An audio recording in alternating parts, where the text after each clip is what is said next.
হাদিসের মধ্যে রয়েছে খায়রুন নাসি মান ইয়ানফাউন নাস, ওই ব্যক্তি হচ্ছে শ্রেষ্ঠ যে মানুষের কল্যাণে আসে। যে ব্যক্তি মানুষের কল্যাণে আসে ওই ব্যক্তি কি শ্রেষ্ঠ।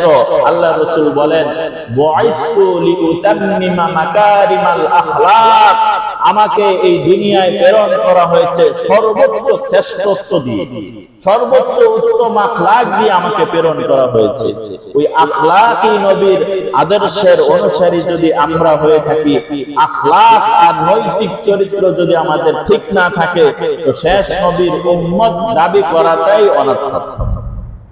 এই কারণে অন্যের কল্যাণকামিতা এটা মুসলমানের অন্যতম একটা বৈশিষ্ট্য। আর এই বৈশিষ্ট্য যার মধ্যেই থাকবে সে আকৃতিতে যেমনই হোক আল্লাহর কাছে শ্রেষ্ঠ। এমনকি যদি একটা প্রাণীর মধ্যেও থাকে সেও শ্রেষ্ঠ। আজকে যখন আমি কিতাবাদি মোতালা করতেছিলাম তখন দেখলাম ক্ষুদ্রতম একটা প্রাণী রয়েছে, নাম হচ্ছে পিপিলিকা, অর্থাৎ পিঁপড়া। চিনেন তো আপনারা সবাই পিঁপড়া। এই পিঁপড়ার মধ্যে একটা গুণ ছিল সে অন্যের কল্যাণকামিতা হয়েছে। এই কারণে আল্লাহ তাআলা এই ক্ষুদ্রতম পিঁপড়ার এই অন্যের সাহায্য সহযোগিতার এই যে ভালাই কামনা করা, এটা আল্লাহ এত পছন্দ করেছেন, কোরআনুল কারীমের 114টা সূরার মধ্য থেকে পিঁপড়ার নামে একটা সূরা নাযিল করে দিয়েছেন। সুবহানাল্লাহ। এটা কি যেন তেন কথা? পবিত্র কোরআনুল কারীমের যেটা কিয়ামতের আগ পর্যন্ত থাকবে, লক্ষ কোটি মানুষ এটা পড়বে, মুখস্থ করবে, এই দামি স্থানে পিঁপড়ার নামে সূরা কি হয়ে গেছে, নাযিল হয়ে গেছে। ওই সূরার নাম হচ্ছে সূরাতুন নামল। কি? সূরাতুন নামল। নামলুন অর্থ পিপিলিকা। কিচ্ছাটা কি একটু সংক্ষিপ্তভাবে বলি, কোরআনে আছে। হযরত সুলাইমান আলাইহিস সালাতু ওয়াস সালাম একবার আসমান দিয়ে যাচ্ছিলেন তার সৈন্যবাহিনী নিয়ে। তো পিপিলিকার মধ্যে একজন লিডার থাকে, প্রায় সময় দেখবেন বড় একটা পিঁপড়া থাকে, ওটার উপর আবার 2-3টা থাকে, আর পিছনে পিঁপড়াগুলো এর সাথে সাথে কি সিরিয়াল মেইনটেইন করে চলে। অনেক সময় দেখা যায় পিঁপড়ারা ডান বাম যতই হোক একটা লাইনের মতন কি হয়ে যায়। তো পিঁপড়ার সর্দার যে আছে সে বলতেছিল ক্বালাত নামলাতু ইয়া আইয়ুহান নামলু দুখুলু মাসাকিনাকুম, হে পিপিলিকার দল, হযরত সুলাইমান আলাইহিস সালাতু ওয়াস সালামের বাহিনী এখান দিয়ে আসছে, তার পদাতিক বাহিনী হয়তোবা তোমাদেরকে ধ্বংস করে ফেলবে, তোমরা অতি দ্রুত নিজ গ্রহের মধ্যে নিজ ঘরের মধ্যে প্রবেশ করো। আল্লাহ রাব্বুল আলামিন এই পিপিলিকার এই কথাটা কোরআনুল কারীমের মধ্যে দিয়েছেন। হযরত সুলাইমান আলাইহিস সালাতু ওয়াস সালামকে আল্লাহ তাআলা আসমান আর জমিনের সমস্ত মাখলুকের বাদশাহী দান করেছেন, এবং হযরত সুলাইমান আলাইহিস সালাতু ওয়াস সালামের এটাও একটা বৈশিষ্ট্য ছিল, তিনি প্রাণী জগতের ভাষা বুঝতেন। এই পিপিলিকার কথা শুনে হযরত সুলাইমান আলাইহিস সালাতু ওয়াস সালাম হেসে একেবারে জমিনের মধ্যে অবতরণ করে পিপিলিকার সাথে কথা বলেছে। সুবহানাল্লাহ। তো এই পিপিলিকার ছোট্টতম একটা কাজ, সে অন্যের কল্যাণকামিতা হয়েছে, তো আল্লাহ এটা এত পছন্দ করেছে, এটা কোরআনের মধ্যে তুলে করে দিয়েছে। সুবহানাল্লাহ।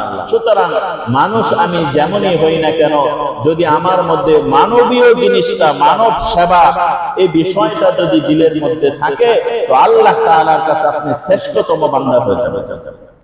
পবিত্রময় দিন জুমার দিন, জুমার সালাত আদায়ের লক্ষ্যে কোরআন এবং হাদিসের মজলিসে শুরুতে আসার বসার তৌফিক দান করেছেন সে মহান রব্বুল আলামিনের দরবারে জবান খুলে কালিমাতুশ শুকর করি আলহামদুলিল্লাহ।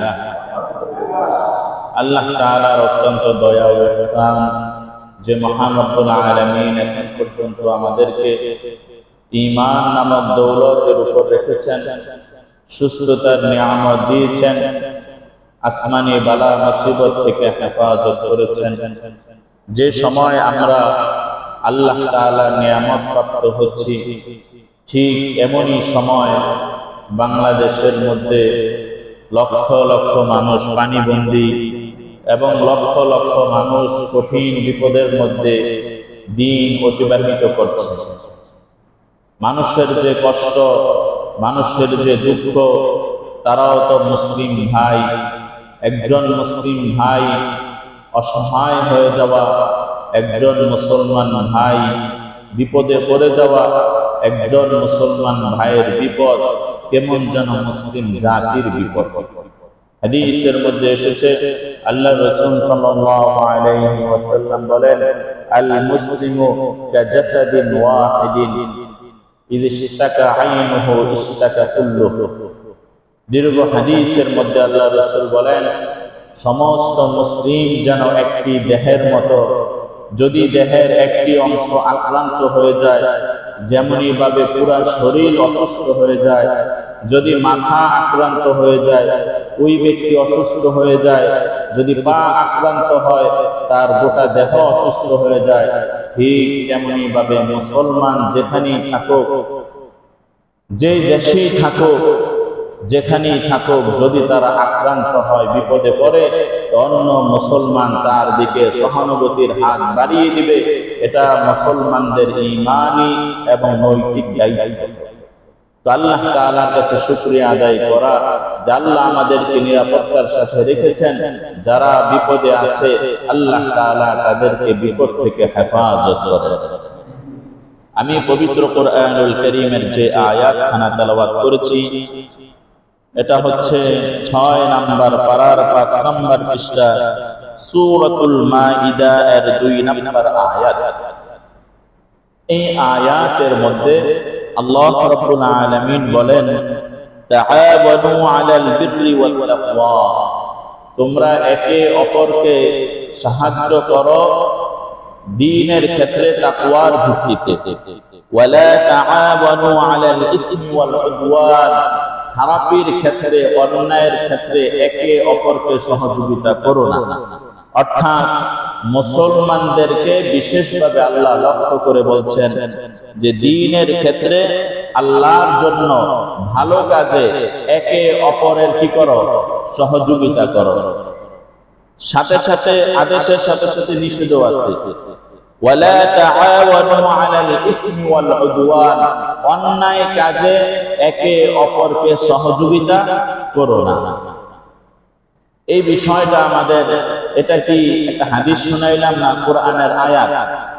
হাদিসের চাইতে কোরআনের আয়াত বেশি মজবুত, বেশি শক্তিশালী, বেশি শক্তিশালী প্রমাণ। তো আল্লাহ বলছেন, নেক কাজে, ভালো কাজে একে অপরের সহযোগিতা করো, অন্যায় কাজে, খারাপ কাজে একে অপরকে সহযোগিতা করো না। তো আল্লাহ তাআলার আদেশ, এই কোরআনের বিধান কি ইহুদিরা বেশি মানবে, হিন্দুরা বেশি মানবে, না মুসলমান বেশি মানবে? মুসলমান বেশি মানবে। আমি যদি ইসলাম ধর্মের অনুসারী হয়ে থাকি, কোরআন হচ্ছে আমার গাইডলাইন, আমি কোরআন মানব। হিন্দু কোরআন মানবে না, ইহুদি কোরআন মানবে না, খ্রিস্টান কোরআন মানবে না। তো একজন হিন্দু যদি বলে আমি কোরআন মানি না, তো আমাদের কত গায়ে লাগবে না। একজন খ্রিস্টান যদি বলে আমি কোরআন মানি না, তো আমাদের তেমন খারাপ লাগবে না। কিন্তু একজন মুসলমান দাবি করে সে যদি কোরআন না মানে, তো পৃথিবীর সমস্ত মুসলমান এর বিরোধিতা করবে, ঠিক কি না? তো আল্লাহর বিধান হচ্ছে ভালো কাজে, সৎ কাজে একে অপরের সহযোগিতা করো।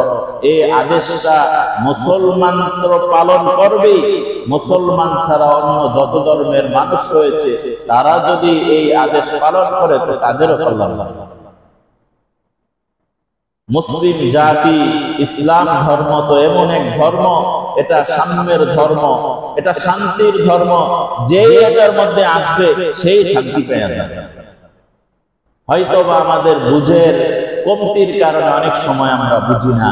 তো আল্লাহ বলছেন, ভালো কাজে একে অপরের সহযোগিতা করো, অন্যায় কাজে একে অপরের সহযোগিতা করো না। উদাহরণস্বরূপ, আজকে যদি আমাদের এই মসজিদে মাহফিল হয়, একটা ভালো কাজে ওই অসহায় মানুষদেরকে সাহায্য সহযোগিতার জন্য নগদ অর্থ কালেকশন হচ্ছে, এটা অসহায় মুসলমান ভাইদেরকে সহযোগিতা করা, এটা ভালো না খারাপ?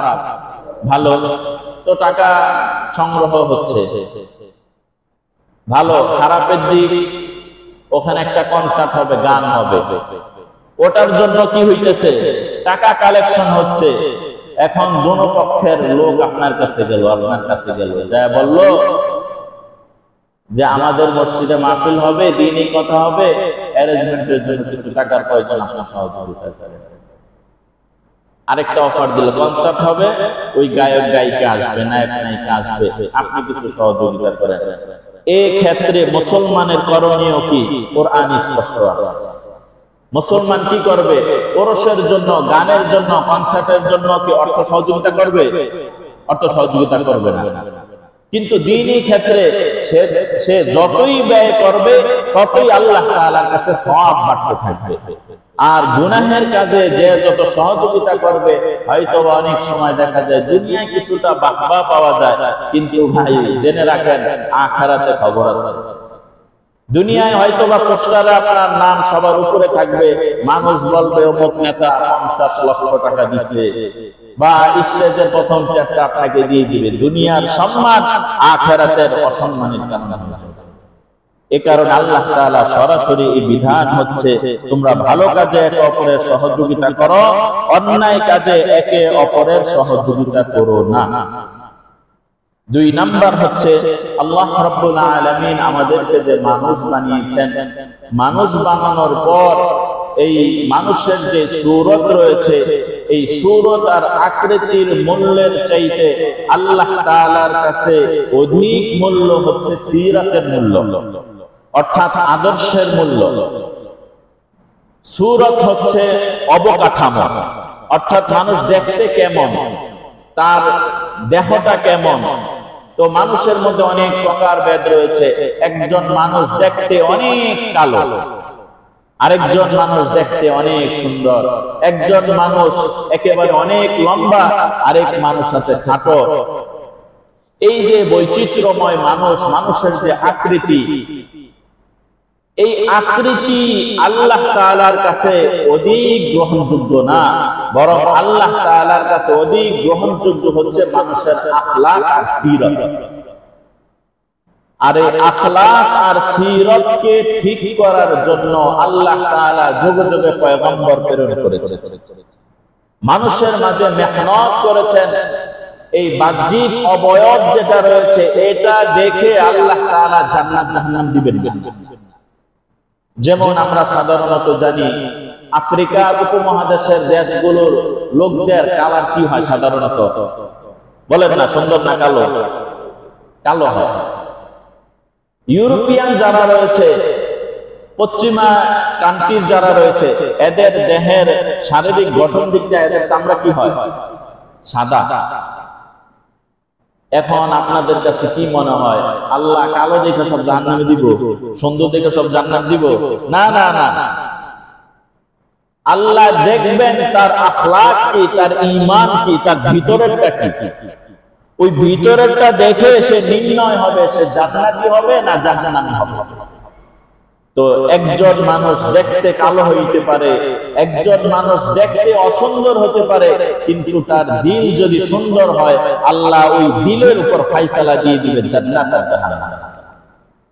এই যুগে যুগে নবীগণ যে মানুষের কাছে যে মেহনত করেছেন, এই আত্মার চিকিৎসা করেছেন।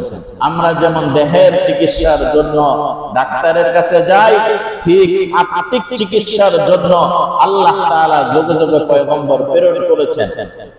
তো পয়গম্বরের ধারা তো বন্ধ হয়ে গেছে, তো এই ধারা, এই জিম্মাদারি কে পালন করবে? কোরআন এবং হাদিসের ধারক বাহক যারা ওলামায়ে কেরাম এর জিম্মাদারি পালন করে বলে দেয় যে এটা খারাপ, এটা খারাপ, এটা খারাপ, এটা থেকে বেঁচে থাকেন, এটা ভালো, এটা ভালো, এটা ভালো, এটা গ্রহণ করে। তো উম্মত যদি ভালো আর খারাপ গুলো নির্ণয় করে চলতে পারে, তো সে সমাজের মধ্যে শ্রেষ্ঠ মানুষ হবে। কেননা কোরআনুল কারীমের মধ্যে আল্লাহ রাব্বুল আলামিন বলেন, আল্লাহ রাসূলকে সম্বোধন করে, ওয়া ইন্নাকা লাআলা খুলুকিন আযীম, হে রাসূল আপনাকে শ্রেষ্ঠতম আখলাকের অধিকারী করা হয়েছে। মক্কার কাফেররা বলেছে ইনি একজন পাগল, ওয়া ইন্নাকা লামাজনুন, আল্লাহ বলে সে পাগল না, বরং সে হচ্ছে উত্তম আখলাকের অধিকারী। এই আয়াতটা রয়েছে 29 পারার 3 নম্বর পৃষ্ঠা, অর্থাৎ সূরাতুল মুলকের পরের যে সূরা, এই সূরার নাম হচ্ছে সূরাতুল কলম। এই কলমের 2-3-4 নম্বর আয়াতের মধ্যে আছে। হে রাসূল, আপনাকে উত্তম আখলাক দেওয়া হয়েছে, সুতরাং মানুষের অবয়বের চাইতে মানুষের সূরতের মূল্য অনেক বেশি।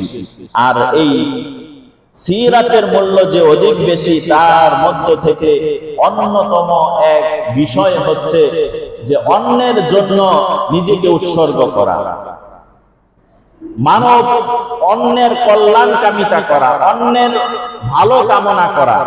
এটা হচ্ছে মানবীয়র মধ্য থেকে অন্যতম একটা গুণ, যেটা দেখা যায় না। আপনার দিলে দিলে একজনকে খারাপ মনে করতেছেন, তো কেউ কি দেখছে? দেখে নাই। তো আল্লাহ তো দেখছেন, তো আল্লাহর দৃষ্টিতে আপনি খারাপ।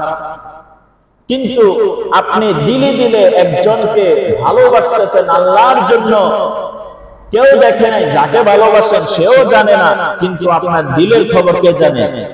আল্লাহ জানে। তো আল্লাহর কাছে আপনি সবচেয়ে ভালো মানুষ। হাদিসের মধ্যে রয়েছে, খায়রুন নাসি মান ইয়ানফাউন নাস, ওই ব্যক্তি হচ্ছে শ্রেষ্ঠ যে মানুষের কল্যাণে আসে। যে ব্যক্তি মানুষের কল্যাণে আসে, ওই ব্যক্তি কি শ্রেষ্ঠ? আল্লাহ রাসূল বলেন, বুইসতু লিউতাম্মিমা মাকারিমাল আখলাক, আমাকে এই দুনিয়ায় প্রেরণ করা হয়েছে সর্বোচ্চ শ্রেষ্ঠত্ব দিয়ে, সর্বোচ্চ উত্তম আখলাক দিয়ে আমাকে প্রেরণ করা হয়েছে। ওই আখলাকই নবীর আদর্শের অনুসারী যদি আমরা হয়ে থাকি, আখলাক আর নৈতিক চরিত্র যদি আমাদের ঠিক না থাকে, তো শেষ নবীর উম্মত দাবি করাটাই অনর্থক। এ কারণে অন্যের কল্যাণকামিতা এটা মুসলমানের অন্যতম একটা বৈশিষ্ট্য। আর এই বৈশিষ্ট্য যার মধ্যেই থাকবে, সে আকৃতিতে যেমনই হোক আল্লাহর কাছে শ্রেষ্ঠ। এমনকি যদি একটা প্রাণীর মধ্যেও থাকে, সেও শ্রেষ্ঠ।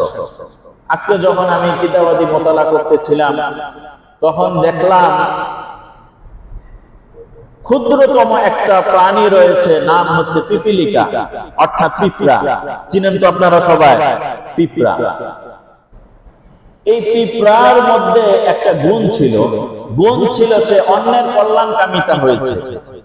এই কারণে আল্লাহ তাআলা এই ক্ষুদ্রতম পিঁপড়ার এই অন্যের সাহায্য সহযোগিতার এই যে ভালাই কামনা করা, এটা আল্লাহ এত পছন্দ করেছেন, কুরআনুল কারীমের 114টা সূরার মধ্য থেকে পিঁপড়ার নামে একটা সূরা নাযিল করে দিয়েছেন।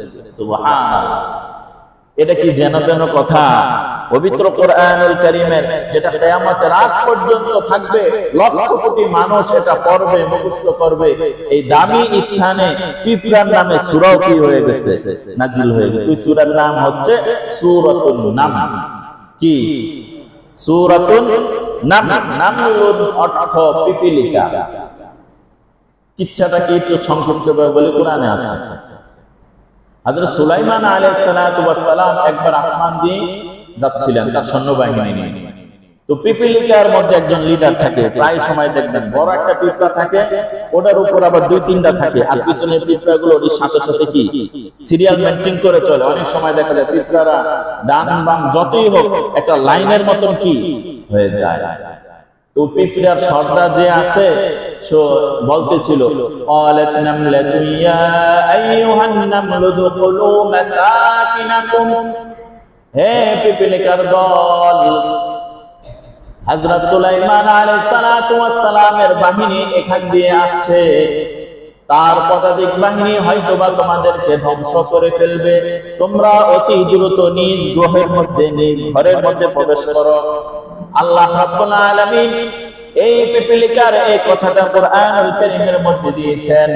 হযরত সুলাইমান আলাইহিস সালাতু ওয়াস সালামকে আল্লাহ তাআলা আসমান আর জমিনের সমস্ত মাখলুকের বাদশাহী দান করেছেন। এবং হযরত সুলাইমান আলাইহিস সালাতু ওয়াস সালামের এটাও একটা বৈশিষ্ট্য ছিল, তিনি প্রাণী জগতের ভাষা বুঝতেন। এই পিপীলিকার কথা শুনে হযরত সুলাইমান আলাইহিস সালাতু ওয়াস সালাম হেসে একেবারে জমিনের মধ্যে অবতরণ করে পিপীলিকার সাথে কথা বলেছে। সুবহানাল্লাহ। তো এই পিপীলিকার ছোটতম একটা কাজ যে সে অন্যের কল্যাণকামিতা হয়েছে, তো আল্লাহ এটা এত পছন্দ করেছে, এটা কোরআনের মধ্যে উল্লেখ করে দিয়েছে। সুবহানাল্লাহ। সুতরাং মানুষ আমি যেমনই হই না কেন, যদি আমার মধ্যে মানবীয় জিনিসটা, মানব সেবা এই বিষয়টা যদি দিলের মধ্যে থাকে, তো আল্লাহ তাআলার কাছে আপনি শ্রেষ্ঠতম বান্দা হয়ে যাবেন। এই কারণে আল্লাহ রাসূল সাল্লাল্লাহু আলাইহি ওয়াসাল্লাম, আপনারা জানেন রাসূল যখন নবুয়ত প্রাপ্তি হলেন, প্রথম গারে হেরার মধ্যে তিনি ধ্যানমগ্ন থাকতেন। প্রথম কোরআন নাযিল হওয়ার পর হযরত জিবরিল আলাইহিস সালাতু ওয়াস সালাম তাকে চাপ দিয়েছে। ঘটনা অনেক বড়। রাসূল যখন ফিরে আসলেন, তখন তার স্ত্রী খাদিজা রাদিয়াল্লাহু তাআলা আনহাকে বলতেছেন, জাম্মিলুনি জাম্মিলুনি, আমাকে কম্বল দাও, আমার শরীর কাঁপতেছে, আমার প্রচন্ড কষ্ট হচ্ছে, আমাকে কম্বল দিয়ে চাপা দাও, আমার খুব ভয় হচ্ছে। খাদিজা রাদিয়াল্লাহু তাআলা আনহার কথাগুলো কি ছিল, এটা হচ্ছে মূল পয়েন্ট। খাদিজা রাদিয়াল্লাহু তাআলা আনহা রাসূলকে এই বলে সান্ত্বনা দিলেন যে আপনি তো কারো কখনো কোনো ক্ষতি করেন নাই। খাদিজা রাদিয়াল্লাহু তাআলা আনহার কথা ছিল এরকম, আপনি তো অসহায় মানুষদেরকে সহযোগিতা করেছেন, আপনি তো কাউকে কখনো কোনো ক্ষতি করেন নাই, সুতরাং আমার আত্মবিশ্বাস আপনার কোনো ক্ষতি হবে না। খাদিজা রাদিয়াল্লাহু তাআলা আনহা স্বামীকে এই বলে সান্ত্বনা দিয়েছে। এখান থেকে ছোট্ট আমাদের একটা শিক্ষা, আমাদের স্ত্রীরা যারা রয়েছে, স্বামীর বিপদের সময় প্রথম সম্বল, প্রথম হাতিয়ার হচ্ছে তার স্ত্রী। অর্থাৎ স্বামীর বিপদে সর্বপ্রথম এগিয়ে আসবে কে? তার স্ত্রী। মানুষের অর্থের চাইতে মানসিক সাপোর্ট অনেক বড় সাপোর্ট, তাই না ভাই? এই কারণে এটা হচ্ছে অন্যতম একটা শিক্ষা। অতঃপর খাদিজা রাদিয়াল্লাহু তাআলা আনহা রাসূলকে এক পাদ্রীর কাছে নিয়ে গেলেন যে কি হয়েছে আমার স্বামী। তো ওই পাদ্রী তাওরাত কিতাবের হাফেজ ছিলেন। তো উনি গবেষণা করে দেখলেন যেই ধরনের আলোচনা আমি শুনলাম, শেষ নবী আসার যতগুলো আলামত আছে এগুলো তার সাথে মিলে গেছে। তখন ওই পাদ্রী এটা সাক্ষ্য দিল, ইনি কোন সাধারণ মানুষ নয়, ইনি হচ্ছে আখেরি নবী, শেষ পয়গম্বর মুহাম্মদুর রাসূলুল্লাহ সাল্লাল্লাহু আলাইহি ওয়াসাল্লাম। ইহুদি পাদ্রীর সর্বপ্রথম সাক্ষ্য গ্রহণ, রাসূল শেষ পয়গম্বর। এই বিষয়গুলো হচ্ছে দেখেন সান্ত্বনার কথাগুলো রাসূল সাল্লাল্লাহু আলাইহি ওয়াসাল্লাম ওনার হাদিসের মধ্যে বলেন যে তুমি যখন মানুষের বিপদের মধ্যে অগ্রসর হবে এবং মানুষের একজন বিপদ থেকে উদ্ধার করে দিবে, তখন আল্লাহ তাআলা তোমার পাকে স্থির করে দিবেন। যেদিন মানুষের পা পিছলিয়ে যাবে, খুব খেয়াল করেন, এটা মূল পয়েন্ট। কোন ব্যক্তি যদি অন্য কোন ব্যক্তির সহযোগিতা করে এবং তা পূর্ণ করে, তাহলে আল্লাহ তাআলা তার পাকে স্থির করে দিবেন ওই দিন যেদিন মানুষের পা পিছলিয়ে যাবে। সমস্ত মুহাদ্দিসিনে কেরাম এই হাদিসের ব্যাপারে বলেন কোন দিন কিয়ামতের ময়দানে কোন দিন মানুষের পা পিছলিয়ে যাবে, সেটা হচ্ছে ফুলসিরাত। এই ফুলসিরাতের ব্যাপারে হাদিসের মধ্যে রয়েছে তরবারির চাইতে চিকন, তরবারির চাইতে ধারালো, চুলের চাইতে চিকন। এটার ওপারেই রয়েছে জান্নাত। সমস্ত মানুষকে এটা পাড়ি দিয়ে জান্নাতে যেতে হবে। সেদিন অনেক মানুষের পা পিছলিয়ে জাহান্নামের মধ্যে পড়ে যাবে, কিন্তু যে অন্যের কল্যাণকামিতা হয়েছে, অন্যের উপকার করেছে, সেদিন আল্লাহ তাআলা তার পাকে স্থির করে দিবেন, সে পিছলিয়ে পড়ে যাবে না, সে আল্লাহ তাআলার কুদরতে ফুলসিরাত পার হয়ে জান্নাতের মধ্যে প্রবেশ করবে। সুবহানাল্লাহ। এই অন্যের কল্যাণকামিতা এটা কখনো কখনো এককভাবে সম্ভব হয়, কখনো কখনো যৌথভাবে সম্ভব হয়। যদি সমস্যা ক্ষুদ্র হয় একক ব্যক্তির মাধ্যমে সমাধান হয়ে যায়, আর ক্ষতি যদি ব্যাপক হয় একার পক্ষে অনেক সময় কি হয় না, সম্ভব হয় না। এই ব্যাপারে একটা হাদিস বলি। বিখ্যাত একজন মুরব্বী সাহাবী, ওনার নাম হচ্ছে হযরত সালমান ফারসি রাদিয়াল্লাহু তাআলা আনহু। নাম কি? সালমান ফারসি। উনি একজনের গোলাম ছিলেন, তো নির্যাতন করত সালমান ফারসি রাদিয়াল্লাহু তাআলা আনহু। উনি যখন মুসলমান হলেন, মনিব যখন জানলো আমার গোলাম কি হয়েছে, মুসলমান হয়েছে, নির্যাতন আরো কি বাড়িয়ে দিয়েছে। তো রাসূলের কাছে যে অভিযোগ করলেন, ইয়া রাসূলুল্লাহ, আমার ঈমানের খবর আমার মনিব জেনে আমার উপর অত্যাচার কি বাড়িয়ে দিয়েছে। তো আল্লাহ রাসূল পরামর্শ দিলেন, তুমি তোমার মনিবকে যায় বলো যে আপনি আমাকে আযাব করে দেন, আপনার কষ্ট আমার কি আশ্চর্য হয় না, বা ওনার সাথে খোলা করো, চুক্তি করো। তো এখন মনিবের সাথে চুক্তি করলেন যে আপনি আমাকে আযাব করে দেন, আপনার সাথে আমি একটা চুক্তিবদ্ধ হতে চাই। তখন উনি কঠিন একটা চুক্তি দিছে, ওই মনিব কঠিন চুক্তি দিছে যে তুমি আমাকে 300 খেজুর গাছ লাগাই দিবা। কত খেজুর গাছ? তৎকালীন জমানায় খেজুর গাছ অনেক বড় সম্পদ, মানে খাদ্যের মধ্যে খেজুর গাছ এটা সম্পদ। আর 40টা উকিয়া দিবা, স্বর্ণ মুদ্রা দিবা। এখন উনি গরিব মানুষ, 300 খেজুর গাছও পাবে কই, 40টা উকিয়া পাবে কই। রাসূলের কাছে এসে বললেন, মালিকের সাথে কি চুক্তি হইছে? তো মালিক বলছে যে 300 খেজুর গাছ লাগাই দিতে আর 40 উকিয়া দিতে। আল্লাহ রাসূল সমস্ত সাহাবায়ে কেরামকে ডাকলেন, ডেকে বললেন, সালমান ফারসিকে মুক্তি দেওয়া দরকার, আযাব করা দরকার, এই ব্যাপারে তোমরা সবাই সহযোগিতা করো। তখন অনেক সাহাবীদের খেজুরের কি ছিল, বাগান ছিল। একজন সাহাবী 5টা খেজুরের চারা আনছে, একজনে 10টা, একজনে 20টা, একজনে 50টা। এভাবে খেজুরের চারা আনতে আলহামদুলিল্লাহ 300টা কি হয়ে গেছে। এরপর 40টা উকিয়ার প্রয়োজন, এই 1 2 3 4 করে 40টাও পরিপূর্ণ হয়ে গেছে।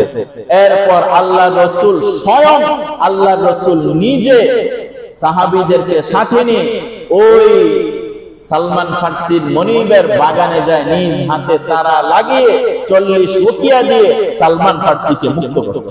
সুবহানাল্লাহ। এটা যে বললাম যে যৌথভাবে বিপদ যদি বড় হয়, যৌথভাবে কি করা, ওটার সহযোগিতা করা। ঠিক এমনই ভাবে আপনারা দেখতে পাচ্ছেন বাংলাদেশের মানুষ আজকে 50 লক্ষ মানুষ যদি অসহায় বিপদে পড়ে যায়, 18 কোটি মানুষ যদি তাদের সহযোগিতায় ঝাঁপিয়ে পড়ে, এই 50 লক্ষ মানুষের বিপদ একদিনই তো শেষ হয়ে যাওয়ার কথা। কি বলেন ভাই? কিন্তু যেমন হওয়ার কথা তেমন হচ্ছে না, তারপরও আমরা আশা ছাড়ি না। কারণ আমরা তো দেখতে পাচ্ছি মানুষ যেভাবে অন্য মানুষের জন্য সহযোগিতা করছে, এর নজির আর দৃষ্টান্ত বাংলাদেশের মানুষ মনে হয় আগে দেখেন। কি বলেন? গত কয়েকদিন আগে একটা ছোট্ট ভিডিও দেখলাম, ছোট্ট একটা বাচ্চা, সে ওই ঢাকা ভার্সিটির টিএসসি সে কিছু একটা ব্যাংক নিয়ে আসছে, এসে বলতেছে যে তুমি এটা তোমার অর্থ জমানোটা দিয়ে দিবা কেন? তো সে বলতেছে যে আমি এই টাকাটা আমার উমরার জন্য রেখেছিলাম, তো আমি দেখতেছি যে মানুষ মারা যাচ্ছে, তো আমি বেঁচে থাকলে তো উমরা করতে পারবো, তো মানুষ যেটা মারা যাবে ওটা তো আর কি ফিরে আসবে না, তো আমার জমানো টাকাটা আমি এখানে মানুষের সহযোগিতায় দিয়ে দিই। আরো অনেক দৃষ্টান্ত আছে। এই বিষয়গুলো আমাদের চোখের সামনে। এমন এক মহৎ উদ্যোগ আপনারা গ্রহণ করেছেন, এই এলাকার মানুষ বিশেষ করে আমার কথায় এবং আপনাদের মানবিক বিষয়গুলো ঈমানি তাকাজা হিসাবে আপনারা অর্থনৈতিকভাবে সহযোগিতা করেছেন। আলহামদুলিল্লাহ, আমাদের এই 43 নং ওয়ার্ডের যত ওলামায়ে কেরাম ছিল, প্রতিটা মসজিদের মিম্বার থেকে, প্রতিটা সমাজ থেকে, আমার তো মনে হয় প্রতিটা সমাজ থেকে উদ্যোগ গ্রহণ করেছে। আলহামদুলিল্লাহ, মসজিদ থেকে নিয়ে নকুনি পর্যন্ত আমাদের এই 7টা 8টা মসজিদের মধ্যে প্রাথমিক কিছু কালেকশন হয়েছে। এই সবগুলো কালেকশন ওই যে গত জুমা আপনাদেরকে বলেছিলাম যে যদি আমানত দেন তো আমানতগুলো সঠিকভাবে ব্যয় করবেন, হিসাবও দিব। সবসময় তো ওয়াজও করি, ওয়াজও করলাম, সাথে সাথে হিসাবটাও আপনাদেরকে শুনাই।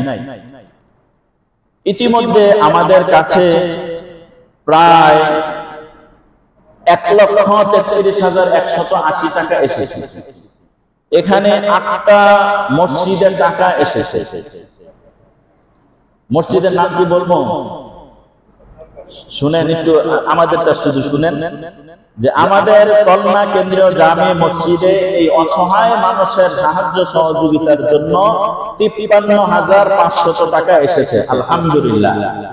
এবং আমাদের মুয়াজ্জিন সাহেবের কাছে এসেছিল প্রায় 33,000 টাকার উপরে, এবং যুবক ভাইদের তত্ত্বাবধানে শহীদুল্লাহ ভাইয়ের কাছে এসেছিল প্রায় 16,000 টাকার উপরে। তো সব টাকা মিলিয়ে প্রায় 53,500 টাকা, আলহামদুলিল্লাহ। এতটুকুর মধ্যে আমরা সবার উপরে আছি, আলহামদুলিল্লাহ। অর্থাৎ ওই যে বললাম, ভালো কাজে একে অপরের সাথে কি করো, সহযোগিতা করো, এই জিনিসটা এখানে ফুটে উঠেছে। 2 নাম্বার হচ্ছে আপনাদের এই অনুদানগুলো আমরা কি করেছি। অনুদানগুলো আমরা, যেহেতু টাকার পরিমাণ কম, ওখানে ক্ষতির পরিমাণটা বেশি। আমরা 10 জন মানুষ মিলে যদি যাই, এই 10,000 টাকা তো খরচ। তো এই 10,000 টাকা তো অন্যের কি হয়, উপকার হতে পারে। এ কারণে আমাদের লোক সংখ্যা কমিয়ে বড় এক সংগঠন খিলখিয়াত ইমাম ওলামা পরিষদ যারা রয়েছে, ওনাদের কালেকশন হয়েছিল প্রায় 8.5 লক্ষ টাকার মতো। তো ওনাদের সাথে আমাদের এই টাকাটা যোগ করেছি। যোগ করে প্রায় আমরা 2টা প্রজেক্ট হাতে নিয়েছি। 1 নাম্বার হচ্ছে, এখন তো খাদ্যের মানে যথেষ্ট পরিমাণ খাদ্য যাচ্ছে, সাথে সাথে সবাই যে জিনিসটা দেখতেছে 1 মাস 2 মাস পরে সবচেয়ে বড় আরেকটা বিপদ আসতেছে, যার ঘরটা ভেঙে নিয়ে গেছে, যে ঘর হারা হয়ে গেছে, তার সহযোগিতা তখন কে আসবে? এখন তো সব জায়গায় প্রচার হইতেছে, তখন তার প্রচার হবে না। তো পূর্ণ ঘর পূর্ণ নির্মাণের এই উদ্যোগ আমরা গ্রহণ করেছি। ইতিমধ্যে আমরা প্রায় 500 ফ্যামিলিকে আপনার 2 ট্রাক ভরে কুমিল্লা এর 2 অঞ্চলে, আমি যেখানে গিয়েছি সেটা হচ্ছে ওই এলাকার নাম হচ্ছে বুড়িচং, সম্ভবত এরকম একটা নাম। ওখানে আমরা 500 ফ্যামিলির খাবার নিয়ে গেছি। একটা প্যাকেজের মূল্য ছিল 750 টাকা, 500 ফ্যামিলির খরচ এসেছে 3,75,000 টাকা। তো এইভাবে আমরা যখন গিয়েছি, এই যে আপনাদের আমানতগুলো 1,33,180 টাকা, আমরা যাওয়ার ক্ষেত্রে একটা জিনিস প্ল্যান করেছি, এই আমানতের টাকা থেকে আমরা 1 টাকাও নিজেদের জন্য খরচ করব না। অর্থাৎ নিজ ভাড়া দিয়ে যাব, নিজের টাকা দিয়ে খাবো, আবার নিজের টাকা দিয়ে ফিরে আসব। তখন দেখা যাবে আপনাদের টাকাগুলো 100 কি হয়েছে, কাজে লেগেছে। আলহামদুলিল্লাহ, ওইভাবেই করার চেষ্টা করেছি। ওখানকার পরিস্থিতি সম্পর্কে কারগুজারে অল্প শোনাই যে অনেক সময় দেখা যায় মানুষ দূর থেকে খাবার দিয়ে এসে পড়ে, ভিতরে প্রত্যন্ত অঞ্চলের মানুষ কি পায় না, খাবার পায় না। তো আমরা প্রাথমিক অবস্থায় ওখানকার এক মাদ্রাসায় গেছিলাম। ওই মাদ্রাসার চারদিকে পানি ছিল, দোতলা মধ্যে মহিলারা এবং শিশুরা আশ্রয় নিয়েছে। ওখানে কিছু কমিটি এবং কিছু নেতৃস্থানীয় মানুষ, আমরা তো চিনি না, ওনাদের মাধ্যমে চাচ্ছিলাম যে এটা বন্টন করি। প্রাথমিক অবস্থায় শুরু ছিল ভালো, পরে দেখি ডাইনবাম হইতেছে, বুঝছেন, ঝামেলা হইতেছে। আপনার আত্মীয় স্বজন, মামা খালা, এরপরে আত্মীয় স্বজনের দিকে বেশি ধাবিত হচ্ছে। পরে দেখলাম এভাবে তো হইলে আমানত কি ঠিক থাকে না। তখন আমরা যারা ছিলাম, আমরা সবাই বললাম যে আমরা পানিতে নেমে যদি গলা পরিমাণ হয়, তারপরও মানুষের হাতে এই আমানতগুলো পৌঁছিয়ে দিব। পরে আমাদেরকে বুঝায়, আপনারা ঢাকার মানুষ, আপনারা পানিতে নামতে পারবেন, আমাদেরকে দেন। আমরা না, আমরা তো কষ্ট করতে আসছি, আমরা তো পিকনিক করতে আসি নাই। অতঃপর আমরা কোমর পর্যন্ত পানি, গলা পর্যন্ত পানি, মাথার মধ্যে বোঝা নিয়ে মানুষের, ওই সমস্ত মানুষের হাতে দিয়েছি যার ঘর মাটি পানির নিচে অন্যের ঘরে আশ্রয় নিয়েছে, সে বেশি ক্ষতিগ্রস্ত, এই ধরনের মানুষের হাতে দিয়েছি। সর্বোপরি কথা হচ্ছে, আরেকটা আপনাদের যেন আরো আগ্রহ বাড়ে, বটঘাট মসজিদের ইমাম সাহেব, আপনারা হয়তো অনেকেই চিনবেন, মুফতি আব্দুল সালাম সাহেব। উনি বটঘাট মসজিদে প্রায় 43 বছর ইমামতি করতেছেন, 80-র উপরে বয়স। উনি নিজে মাথায় প্রাণের বোঝা নিয়ে মানুষের ঘরে ঘরে গেছে। তখন আমি নিজে লজ্জা পেয়ে গেছি, আমার জোয়ান মানুষ, আমরা বোঝা নেই না, আর এমন বয়স্ক মানুষ মাথায় বোঝা নিয়ে যে আমার এই কাজটা যদি আল্লাহ পছন্দ করে, হয়তো আল্লাহ আমাকে মাফ করবে। তখন আমার মাথাও বোঝা নিয়ে এভাবে মানুষের ঘরে ঘরে পৌঁছে দিয়েছি। এই বিষয়গুলো অনেক সময় তো সব বলে তো আর সম্ভব না। যদি আপনাদের এই বিষয়গুলো দেখতে মনে চায়, তো আমাদের ফেসবুক একটা পেজ আছে, তলনা কেন্দ্রীয় জামে মসজিদ, এই পেজের মধ্যে কিছু কিছু ভিডিও কি ছাড়া হয়েছে, আপনারা চাইলে ওখান থেকে দেখে নিতে পারেন। তো এই কঠিন মুহূর্তে সর্বশেষ কথা হচ্ছে, এই নাজুক মুহূর্তে আমরা কি করব? আমাদের করণীয় মূলত আমি চারটা বলতে পারি। এক নাম্বার হচ্ছে আমরা নামাজ পড়ে আল্লাহর কাছে দোয়া করব। রাসূলের জিন্দেগীর মধ্যে যদি তাকাই, যখনই কোনো বিপদ হইতো রাসূল নামাজ পড়তেন। তো আমাদের মধ্য থেকে আমার কথা যারা শুনতেছেন, আমার মা বোনরা যারা শুনতেছেন, হয়তো বা এখন পর্যন্ত সালাতুল হাজতে 2 রাকাত নামাজ আমাদের কি হয় নাই, পড়া হয় নাই। তো যদি সম্ভব হয় 2 রাকাত সালাতুল হাজতের নামাজ পড়ে অসহায় ভাইদের জন্য দোয়া করব। 2 নাম্বার সাহায্যের হাত বাড়িয়ে দিব। 3 নাম্বার অধিক পরিমাণে ইস্তেগফার করব। হাদিসের মধ্যে রয়েছে ইস্তেগফার আল্লাহ তাআলার বিপদের দরজা বন্ধ করে দেয়, ইস্তেগফার আল্লাহ তাআলার রহমতের দরজা খুলে দেয়। 4 নাম্বার হচ্ছে দোয়া করা, হাদিসে বর্ণিত দোয়া। হাদিসে বর্ণিত দোয়ার মধ্যে এই দোয়াটা অনেক প্রসিদ্ধ, আমি একটু করে শোনাই। আল্লাহুম্মা, আমার সাথে বলেন, আল্লাহুম্মা হাওয়ালাইনা ওয়ালা আলাইনা। হাদিসটা অনেক বড়, আরো অনেক দোয়া আছে, আমি এতটুকু শুধু আপনারা যদি পারেন মুখস্থ করে নেবেন। আল্লাহুম্মা হাওয়ালাইনা ওয়ালা আলাইনা, এই হাদিসটি রয়েছে বুখারী শরীফের 1014 নম্বর হাদিস।